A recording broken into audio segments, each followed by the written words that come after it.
Well, good morning, Philosophy 1015. Welcome to week 4. So first and foremost, I need to apologize. I am running a little behind on grading, but I will get that updated for you this week. So week 4, we're going to continue to build on this historical context building that we're looking to do with regards to um, the Jewish people, their history, their philosophy, major events, major people, etc. So last week we worked to kind of lay out that ancient and up through the Middle Age kind of history, those key events, those key individuals, and we're going to transition into what we would call kind of quote the modern period of Jewish history by looking at those modern historical forces that begin with the age of the Enlightenment, right? So that 18th century, kind of um, movement in traditional Western philosophy and science, but also understanding, the important Jewish theological and philosophical figures who were participating in that movement as well.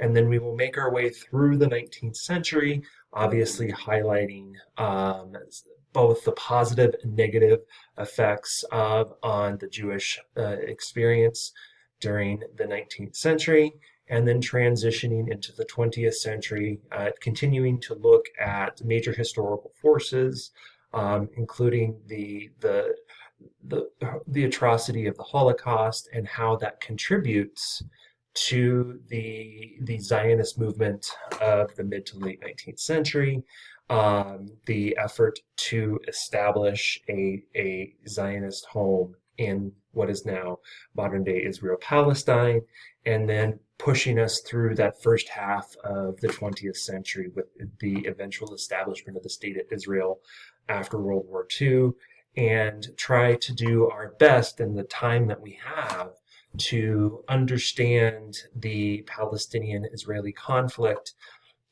to a degree. This is a world religions class. This is not political science or a history class. We'll touch on it a little bit.